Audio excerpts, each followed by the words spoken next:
All right, first off, congrats to Georgia. They played extremely hard today and played physical, tackled really well on defense, and really dominated us on the other side of the ball. To have over 10 plus yards per play. I don't know if I've been a part of that on defense. So not a good recipe to come in after 14-14, not play well against the #1 team in a hostile environment. So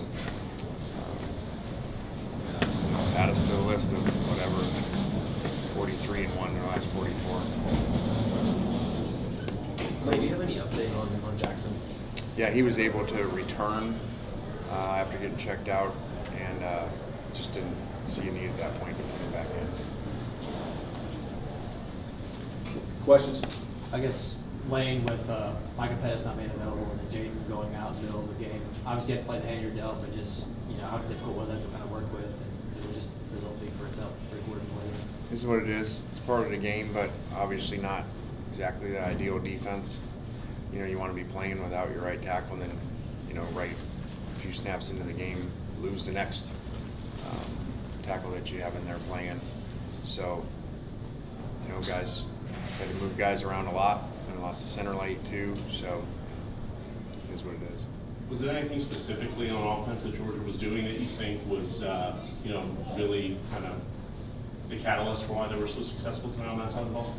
And you got their tackle back and tight end back, and we didn't tackle, and they got really physical backs. And I said it during the week, I think that offense is overlooked, because it's a defensive-made team, I think people think, but that's a really good offense, and that was a concern. We really had to play to, no disrespect, a really elite passer for a while, probably since LSU, and just concerned that may show up today, and if we don't do everything we need to do, and certainly did. Mike, I think you guys are the only team that's faced both Alabama and Georgia at this point in the season. Those teams have played a weeks in the SEC championship. I know it's in the immediate aftermath of this, but how would you compare those two teams after what you've seen? Well, I think every week's different. Every game is independent of each other. Obviously, if you look at our 2 games, they were just figuring out their quarterback situation when we played them. These guys obviously look like a lot better team today than Alabama did that day, but that don't matter. That was about a couple months ago. So we got our own problems to work on. We need to get back home and win our 9th game. These guys can battle out in the SEC championship and figure it out.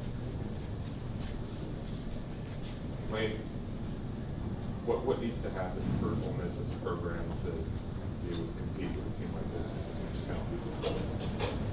That's a good question.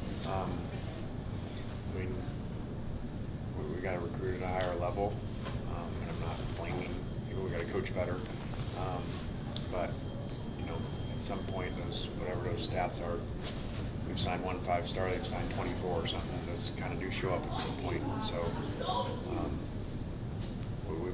we'd have to recruit at a better level, do a better job on recruiting. I know you mentioned that you said you guys don't talk about the college football playoff, but does it make the loss kind of tougher at all, knowing that was that second loss, and the chance to get in the playoff obviously become much tougher because of that? No, I think you covered us. I think I'm very realistic. That was not a champion, or that was not a playoff-looking team at all that we put out there today. And so the last thing I'm worried about is that knock us out of the playoffs. We don't deserve to be in the playoffs or a conversation about it. Questions? Mike, can you speak to Georgia's offensive line? It seemed like they were really able to control the line of scrimmage. Yeah, that's about as successful a day as you can have. Keeping the quarterback clean, very few incompletions, run for 300 yards. I think getting their tackle back helped. They got really good backs, and did a really good job coaching too. I guess similarly, what was obviously you've been able to get after teams with talented offensive lines before. Really how much of a patch rush today? What was the difference than what you saw? Felt the same thing you felt. We said it half. We just couldn't get any pass rush, and guys sat back there a long time, and guys got really open. You know, that's kind of usually a recipe to have 60 plays for 600 yards. It's usually going to be a recipe of bad tackling and good protection, getting guys open. Anything else for Coach? All All right, thanks guys. We'll have players in shortly.